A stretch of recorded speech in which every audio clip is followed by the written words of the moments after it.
मुझे आशा है आप सभी अच्छे और प्रसन्न होंगे। चलिए आज हम पढ़ते पाठ 9 दास्ताने ए कमीज करते हैं इस आत्मकथा की शुरुआत। एक दिन एक बड़ा अमीर सेठ बाजार गया और उसने एक सुंदर सा कपड़ा खरीदकर शहर के सबसे महंगे दर्जी को एक कमीज सिलने के लिए दे दी। दर्जी ने कमीज को बड़ी खूबसूरती से बनाया। उसने प्यारे प्यारे बटन भी लगाए और इस तरह वह कमीज बनकर तैयार हो गई। जी हाँ, मैं वही कमीज हूँ जिसके बारे में आप पढ़ रहे हैं। अगर और पढ़ना चाहते हैं तो आगे पढ़िए। जिस दिन मैं बनकर तैयार हुई उसके अगले ही दिन सेठ जी मुझे लेने आ पहुंचे। मुझे दर्जी से दोस्ती करने का मौका ही नहीं मिला।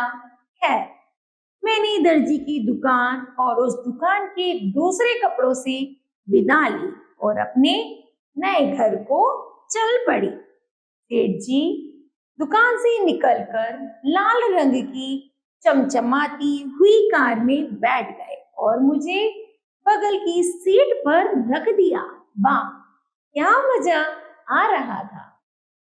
मैं नए घर में सामने पहुंच गई। वहां पहुंचते ही मेरी आंखें खिड़की की तरह खुल गई। बाप रे,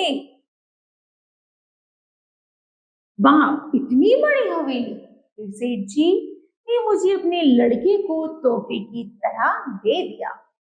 लड़का मुझे अपने कमरे में ले गया। उफ, कमरा था कि कांच का डिब्बा, चारों ओर कांच ही कांच, खिड़की कांच की, दरवाजा कांच का, पूरी दीवारों पर कांच, सब कुछ ही कांच का। गनीमत है लड़का कांच का नहीं था। ओह, एक गलती हो गई। मैं आपको अपने नए दोस्त यानी रोमी से मिलवाना तो भूल ही गई। नहीं समझे? अरे वही शैतान लड़का जिसके लिए मैं बनी।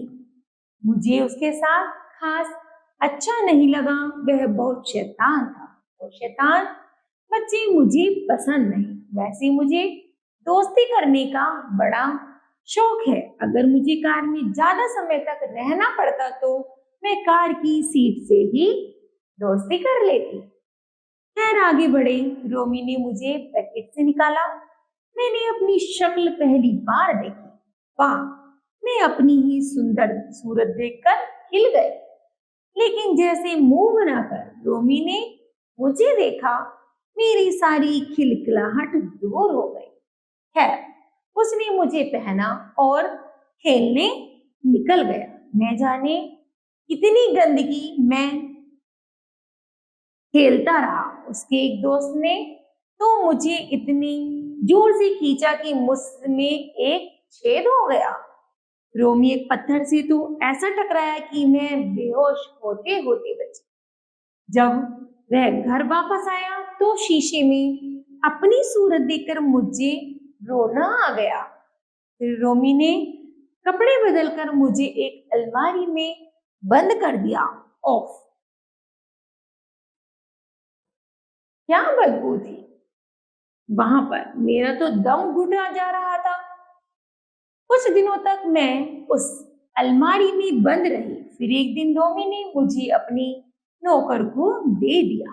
वह तो बूढ़ा था और मैं तो किसी बच्चे के नाप की थी। वह मुझे लेकर चल दिया। मैं रास्ते भर यही सोचती रही कि मुझे कौन पहनेगा। आखिर वह लंबा सफर खत्म हो ही गया।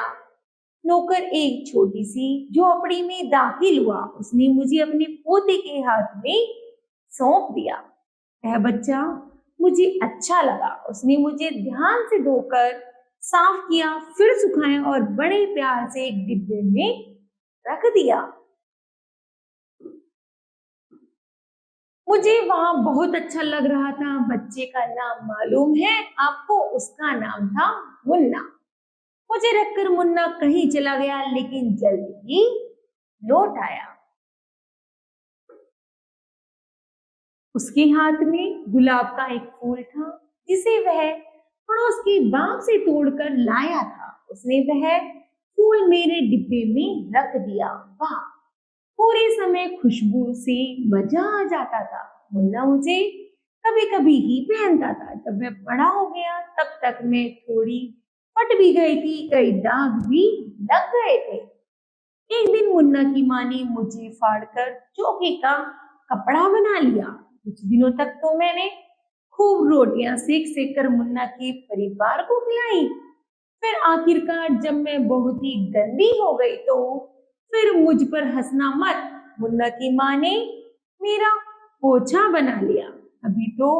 अभी भी मैं मुन्ना के घर में पोछा लगाती हूँ, लेकिन फिर भी मुझे यहाँ रहकर पोछा लगाना रोमी के पास रहने से ज्यादा अच्छा लगता है। इस तरह बच्चों यह पाठ समाप्त होता है। बताओ आपको इस पाठ से क्या शिक्षा मिलती है? हमें शिक्षा मिलती है कि हमारे पास कोई भी वस्तु हो, हमें उसका बहुत अच्छे ढंग से रखना चाहिए और उसका ध्यान रखना चाहिए। ठीक है, तो मुझे आशा है बच्चों यह पाठ आप सभी को समझ आया होगा। धन्यवाद।